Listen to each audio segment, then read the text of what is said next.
जंग में कहाँ थे? भारत के तैयार करते तैयारे, और वो कहाँ थे मई में और अब कहाँ है, वो आप पूछना चाह रही हैं। देखिए, ये तैयारे 1985 में 1985 में पूरे 40 साल पहले सोचे गए थे कि हिंदुस्तान अपना जहाज़ बनाएगा, और उसका नाम रखा था तेजास। उन्होंने पहले LCA रखा था, लाइट कॉम्बैट एयरक्राफ्ट, पे उसका नाम तेजास कर दिया उन्होंने। ठीक है, बना लिया। 1985 उन्होंने शुरू किया। 1995 10 साल बाद हम पर पाबंदियां लगी हुई थी F-16 की, अमेरिकन की तरफ से। हमारे स्पेयर पार्ट्स रोक लिए गए थे।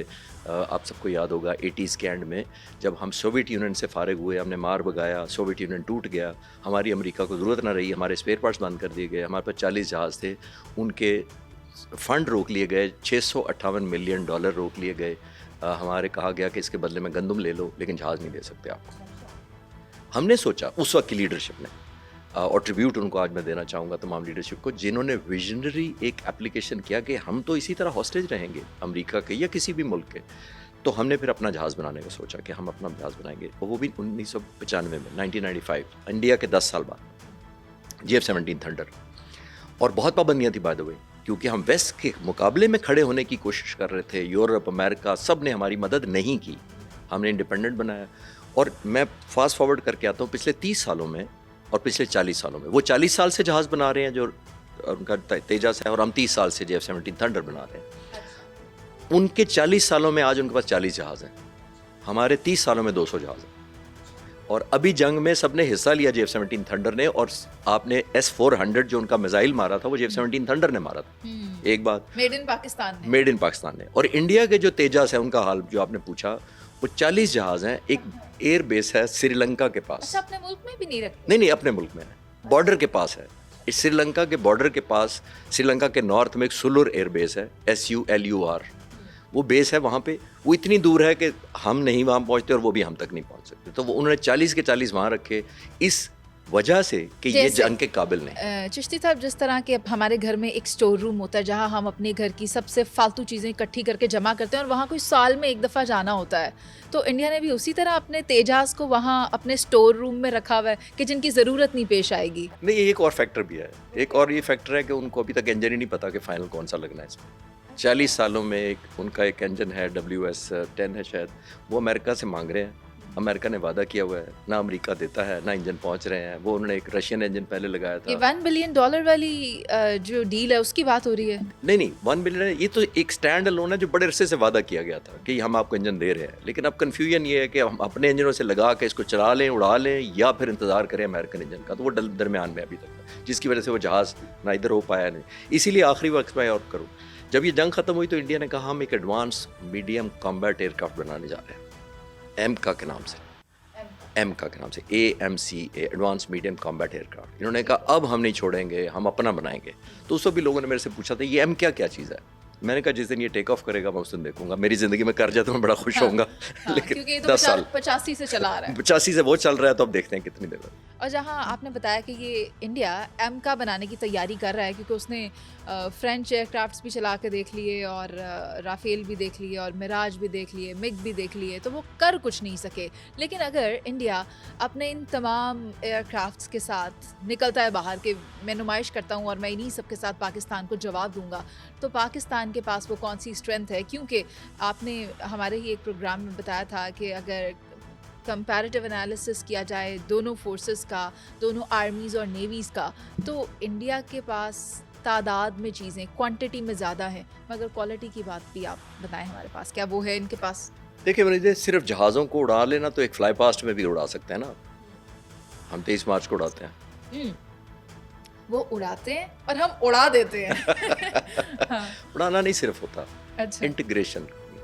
आपने उनका इफेक्ट किया क्रिएट कर। एंड ऑफ द डे आप कौन से टारगेट अचीव करते हैं उनको सबको। एक तकरीबन उनके पास 700-800 के करीब एक्टिव फाइटर जहाज़ हैं इस वक्त, हमसे दुगने से भी ज़्यादा है उनके पास।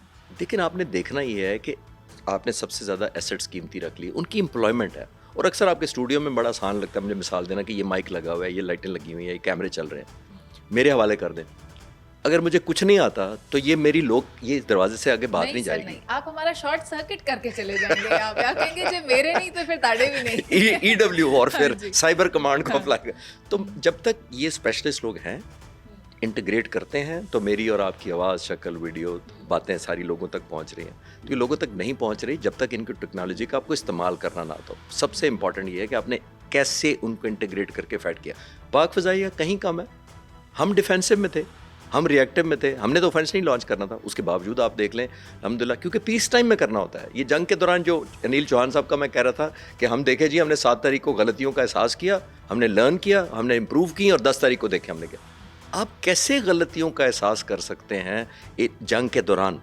और मैं अक्सर मिसाल देता हूँ, अगर रिपीट ना हो तो मैं फिर कह देता हूँ, रोनाल्डो नंबर 1 फुटबॉल प्लेयर मैं मानता हूँ फुटबॉल का। 90 who doesn't know him. 90 minute का मैच होता है मुनीज़े फुटबॉल का। 90 मिनट की, मैं एक दिन रिसर्च कर रहा था कि रोनाल्डो के पास कितनी देर एवरेज बॉल आती है 2 मिनट पूरे 90 मिनट में। इट्स 2 मिनट्स टोटल पूरे 90 मिनट्स के मैच में। 2 मिनट रोनाल्डो के पास 30 सेकंड, 10 सेकंड, 2 सेकंड इस तरह बॉल आती और है। उसी में उसने शॉट जब जमा करेंगे तो it comes out to be 2 minutes. 2 minutes के अंदर जो रोनाल्डो करता है, रोनाल्डो को दुनिया उस वजह से जानती है। जो वो 88 मिनट्स में खेलता है उसको दुनिया नहीं जानती है। PF does that. हमें जो 2 मिनट में कहा जाता है, क्योंकि हमने हमारे पास टाइम वही 2 मिनट है। यू कांट टेल के नहीं 88 मिनट मुझे पूरा खेलने दो। रोनाल्डो के पास 2 मिनट में आती है। जो वो ऐड वैल्यू करता है उस बॉल को, गोल करता है, पास देता है, पोजीशनिंग करता है, बीट करता है, रोनाल्डो उस तरह जाना जानता है। तो ये हमारी एयरफोर्स इस तरह काम करती है। जिस दिन आपके सर पे पड़ती है उस दिन अगर आपने नई वैल्यू ऐड की तो आप पीस टाइम में एरोबेटिक्स करते रहे और 100 का 100 नहीं 1000 जहाज उड़ा आप रोनाल्डो की मिसाल दे रहे हैं। शायद ये स्टेटमेंट हारिस रऊफ का या तो विन होता है या फिर लर्न होता है। तो हमने तो विन कर लिया है। वो नेल्सन मंडेला ने कहा था कि आई नेवर लूज, आई इधर विन और लर्न। तो आपने वो लगाया यहाँ पे। हाँ जी, आपने तो अच्छी मिसाल दी, लेकिन इंडियन समझ गए जो मैं उन्हें बताना चाह रही थी।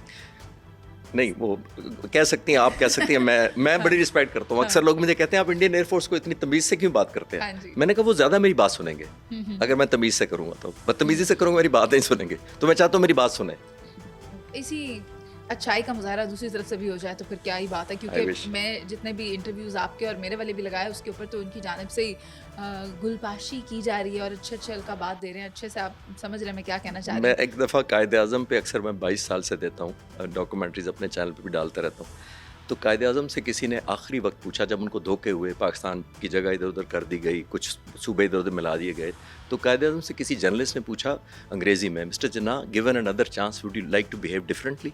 कि आपके साथ धोखे हुए ना, तो आप given another chance would you like to behave differently? Quaid-e-Azam ने कहा no, I would like to behave the same way, I would like others to behave differently. तो अभी आपने क्या कहा? मैंने वही कहा जो कि I want others to behave differently. हाँ। So I can't But- behave differently because of them. You are saying it right. अच्छा सर, अगर हम बात करें इनकी अपग्रेडेशन की, इनकी टेक्नोलॉजी की, इनके सिस्टम की, S-400 था इनके पास, इनके पास राफेल थे, इनके पास नेवी भी जदीद है, तो हम कहाँ खड़े हैं आज? देखिए, हमें डे 1 से पता है हमारी जो इंस्पिरेशन है वो हमारा सर्वाइवल है। हमारे पास कोई चॉइस नहीं है, हमारी एक कॉज है। मैं फाइटर पायलट हूँ, कोई सेलर हो, कोई सोल्जर हो, we don't fight for hegemony. मैंने तो कहा, मैं पहले भी आपके चैनल में शायद एक दफ़ा कहा था, जब मैं उड़ता हूँ तो मेरा फ्यूल जहाज़ का होता है, मेरा फ्यूल तो कौम होती है पीछे। वो दुआएं देती है, मेरे से एक्सपेक्ट करती है, मैंने तवक्कुआत पूरा उतरना होता है, that makes me fight well.